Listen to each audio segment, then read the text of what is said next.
The first hymn we're talking about today is In the Cross of Christ I Glory, a well-beloved American tune.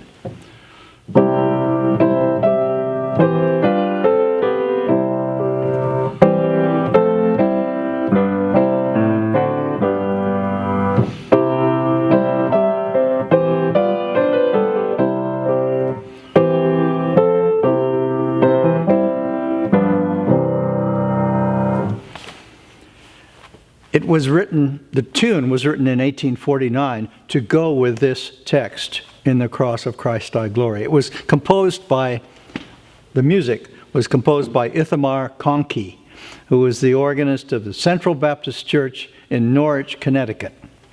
Very simple tune, simple chords, has great appeal when matched with this text. Interesting, these two hymn tunes we're talking about this morning have very much the same structure, even though they were written 100 years apart, but both by American organists. The first a Baptist, the second an Episcopalian. This one has what we could call A, B, A, B, meaning the first phrase we'll call A. Then there's a second phrase we're calling B. Then the third phrase is A, but slightly varied.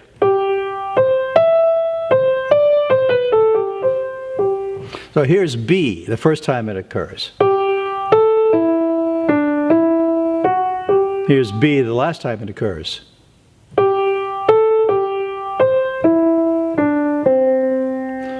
So A, B, A, B.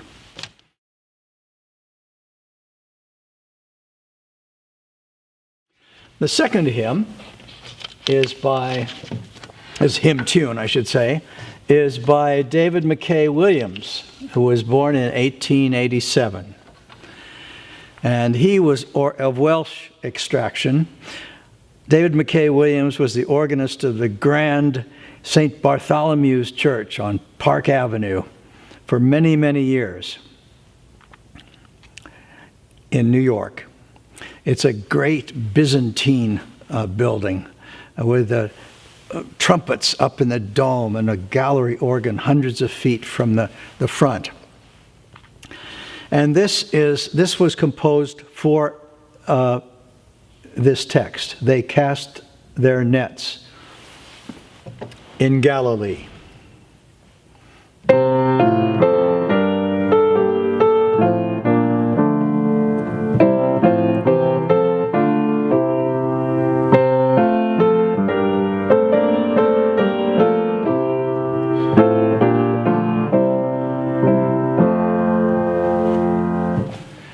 This hymn has the same melodic structure, A, B, A, B.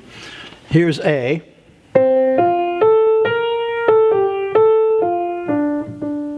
And then B. And here's A second time with a variant.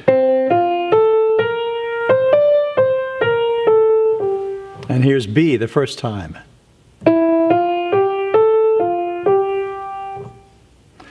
And the second time with one note twice as long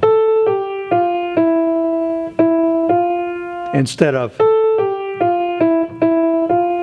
So B the first time starts this way, just like Danny Boy, and then the second time the inversion of it. So here we have A, B, A varied, and B varied.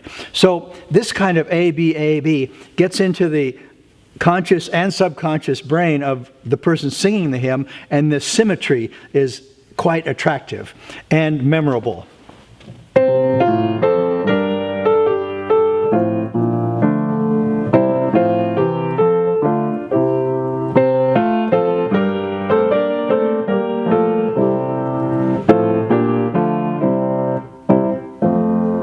He varies the time signature, the number of beats in a phrase. So there's a kind of a fluid, flexible feeling to the rhythm. It's not a march, what we call a four-square rhythm. David McKay Williams taught my teacher in Washington many, many years ago in New York. And when I was in San Francisco at the cathedral there, David McKay Williams, in his 80s, moved to San Francisco to retire. Actually, Oakland, St. Paul's retirement home in Oakland. So David McKay Williams and I and a lot of the younger musicians in San Francisco got to know each other in the early 70s. And David was a confirmed bachelor and loved partying.